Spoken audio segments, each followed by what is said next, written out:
We've got two special guests in the studio this afternoon, a couple of astronauts, Chari and Jessica Watkins. And we're so grateful that you've taken time to spend with us here. Thank you so much for having us. Yeah, thanks for being here. First of all, what brings you, you guys are from, you're from Colorado. Right. You know Colorado very well. We'll get to that in a second, but what brings you back to Colorado? Yeah, so we're actually here for the Space Symposium, which is happening down in the southern Colorado Springs. So it's been going on for 39 years and it's continued to grow. And so this is the hub of space flight, space tech, and as part of that, NASA is here working with commercial partners, industry, the military, and other partners, international partners. So we're here supporting that. You're here supporting NASA. Is there a main message that you're bringing to the Space Symposium as you've got all these leaders from across the country and the world here?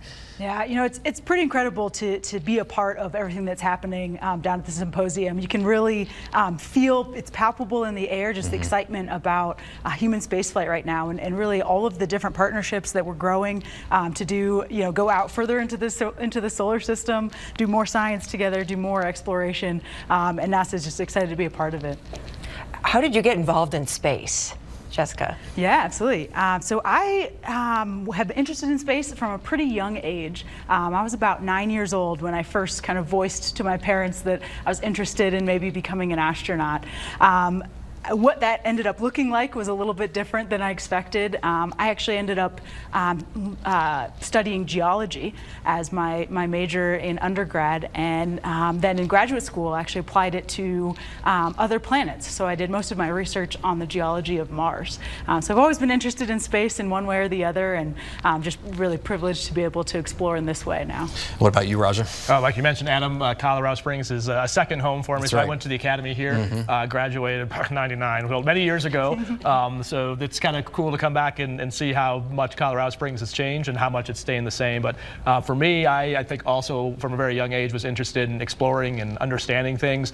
And at some point, I think like a lot of kids, wanted to be an astronaut. And then as I got older, kind of thought like that's probably not too realistic, but I really, really wanted to fly. And that's what brought me to the Air Force Academy. And then after being lucky enough to fly and do test flying, realized that, wow, this astronaut thing is actually a possibility, and applied. And then along with Jessica, we got selected in 2017, trained and flew with NASA, and now get to work on the next giant leap, and as we head back to the moon to stay with Artemis. That's Very exciting. cool. What's the difference between flying a jet and piloting a rocket? There's a lot of similarities. I mean, and so one of the things we actually do at NASA is fly T-38s to train a lot of the crew coordination. So obviously it's lower and slower compared to space, but a lot of the team dynamic is very much the same. And so everything we do in the Air Force, the pilots are just one part of a much, much bigger system, and NASA is exactly the same way. So it's really us that are the eyes, the ears, and the doers for the hundreds and actually thousands of people on the ground, whether it's on the ISS, the International Space Station, or eventually on the moon. So it's that teamwork analog is really similar. Talk to us about the training that's involved. The Artemis mission, forthcoming. Part of it anyway, but talk to me about what that looks like and how you've been preparing over these years. Yeah, absolutely. So when we get selected, so in 2017 for Raja and myself, we embark in about 2 years of essentially basic training. So it's comprised of several different aspects. One is the T-38 training. So even myself as not a pilot coming in, a military pilot coming in, we still get trained to fly with our military pilots to work on that crew resource management that he was talking about. So that's one aspect. We work on learning how to do spacewalks. So EVAs is what we call them, extravehicular activity training. We do that as well. We actually learn the Russian language as part of our training for the International Space Station, where we fly up with our cosmonaut colleagues. We do train on robotics and on the space station systems as well.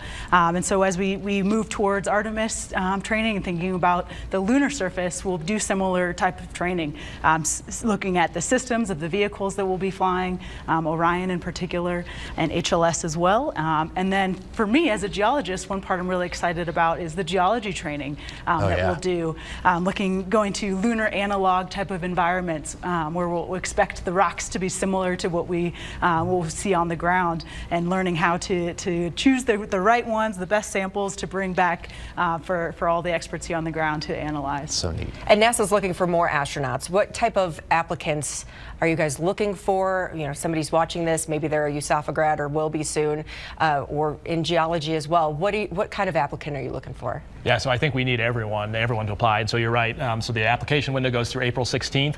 If you go to nasa.gov, apply to be an astronaut, the requirements are there. But essentially, a master's degree, be a doctor, but it's pretty much any science or engineering background. And as we look at the long duration missions, living on the moon, going to Mars, it's really about a team of experts.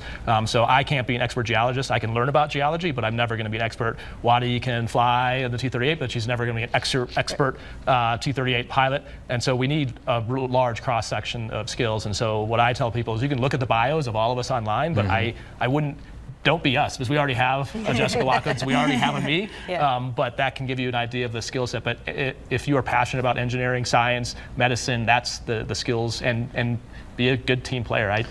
People laugh, but if you're a good kindergartner, you can be a good astronaut. Like if you pick up after yourself, if you say you're sorry and you mean it, and if you make a mistake and you get corrected and fix that mistake, that's the skill set. Those are the foundations. I want to thank you both for being here. I think you've maybe inspired some folks in Southern Colorado. We appreciate your time. Thank you guys. Thank you.